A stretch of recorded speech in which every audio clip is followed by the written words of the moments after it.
నమస్తే, welcome to Y news. The news sponsored by Vaira family restaurant, national highway, Tetagunta. నోరూరించే వంటకాలు, అసలైన మసాలా దమ్ముతో అదిరిపోయే నాన్ వెజ్ రుచులు మీకోసం.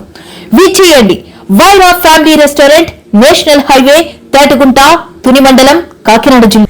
అనకాపల్లి పట్టణంలో డిస్ట్రిక్ట్ కోఆపరేటివ్ మార్కెటింగ్ సొసైటీ సంబంధించి ఎకరా 43 సెంట్ల కొంత స్థలాన్ని 33 సంవత్సరాల పెట్రోల్ బంక్ లీజుకు గత ప్రభుత్వంలో ఇవ్వడం జరిగింది. ఈ లీజు విషయంపై స్థానిక ఎంపీ సీఎం రమేష్ దృష్టికి తీసుకెళ్లి పెట్రోల్ బంక్ ఉంటే చుట్టుపక్కల చాలా ఇబ్బంది కలుగుతుందని, దీనిపై జిల్లా కలెక్టర్కు లేఖ ద్వారా సీఎం రమేష్ బంకు లీజును రద్దు చేయాలని తెలుగుదేశం పార్టీ రాష్ట్ర కార్యనిర్వాహక కార్యదర్శి దాడి రత్నాకర్ తెలిపారు. అయితే ఆ ప్రదేశంలో ఎటువంటి అనుమతులు లేకుండా పనులు జరగడం చూసి వెంటనే పనులు ఆపేయాలని సంబంధిత అధికారులకు తెలియపరిచారు. ఈ ప్రదేశంలో వాణిజ్య సముదాయం, ప్రభుత్వ కార్యాలయాలు ఏర్పడితే బాగుంటుందని తెలుగుదేశం పార్టీ రాష్ట్ర కార్యనిర్వాహక కార్యదర్శి దాడి రత్నాకర్ తెలిపారు. ఈ విషయంపై సంబంధిత కలెక్టర్ లెటర్ ద్వారా తెలియపరుస్తామని తెలిపారు. ఈ కార్యక్రమంలో కూటమి నాయకులు పాల్గొన్నారు.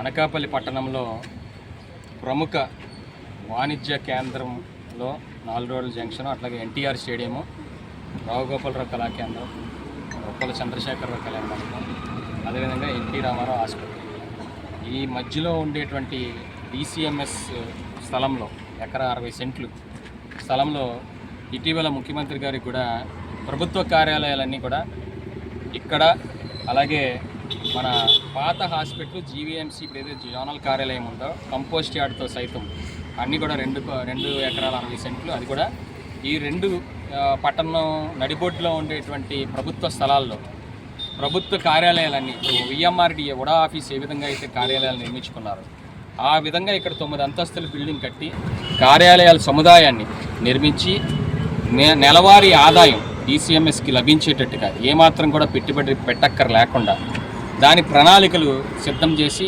ముఖ్యమంత్రి గారికి కూడా పంపించడం జరిగింది. అయితే గత ప్రభుత్వ హయాంలో డిసిఎంఎస్ సైట్ని బంకుకి కేటాయించడం అనధికారికంగా కేటాయించడం జరిగింది.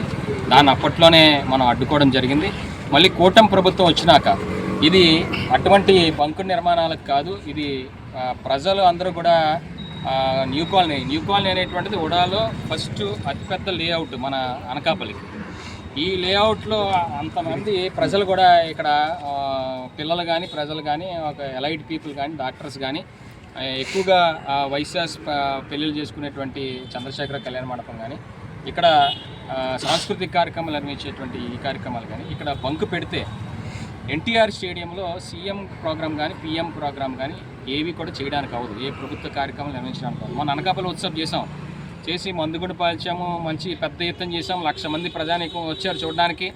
ఇక్కడ బంకు పెడితే ఎన్టీఆర్ స్టేడియంలో 5,000కి మించి ఏ కార్యక్రమాన్ని కూడా చేయకూడదు, ఎందుకంటే ప్రమాదం జరుగుతాయేమో అనేటటువంటి ముందొచ్చు జాగ్రత్త చర్యగా నిబంధనల ప్రకారం ఏ కార్యక్రమాలు ఇక్కడ ఎన్టీఆర్ హాస్పిటల్ దగ్గర నుంచి అటు 4 రోడ్ల జంక్షన్ వరకు, ఇక్కడ ఉప్పల చంద్రశేఖర కళ్యాణ మండపం వరకు, థియేటర్ వరకు కూడా ఏది చేయడానికి అవ్వదు. ఏ కార్యక్రమం పక్కన ఆర్టీసీ కాంప్లెక్స్ కూడా ఉంది.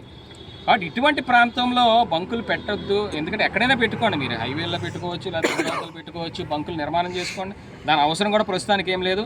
33 సంవత్సరాలు లీజుకి రాశారు, నెలకు 50,000కి.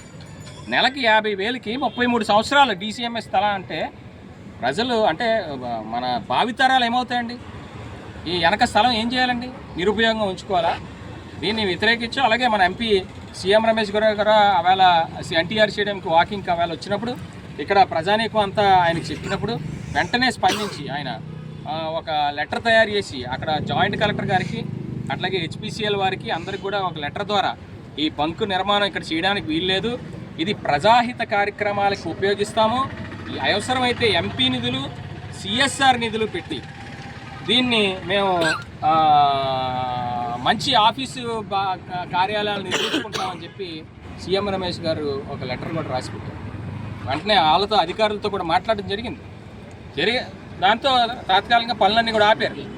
ఈవేళ మళ్ళీ చూస్తే ఈవేళ ఆ కాంట్రాక్టర్ ఎవడో ఊరు పేరు తెలియని కాంట్రాక్టర్, మరి నిజమైన కాంట్రాక్టరు లేకపోతే కబ్జా చేయడానికి వచ్చిన కాంట్రాక్టర్లో మాకైతే తెలియటం లేదు. కానీ మరి పనులు ఆపేసినాక ఇక్కడ కాంట్రాక్టర్లు వచ్చి ఇక్కడ పని చేయాల్సినటువంటి అవసరమే ఉందండి?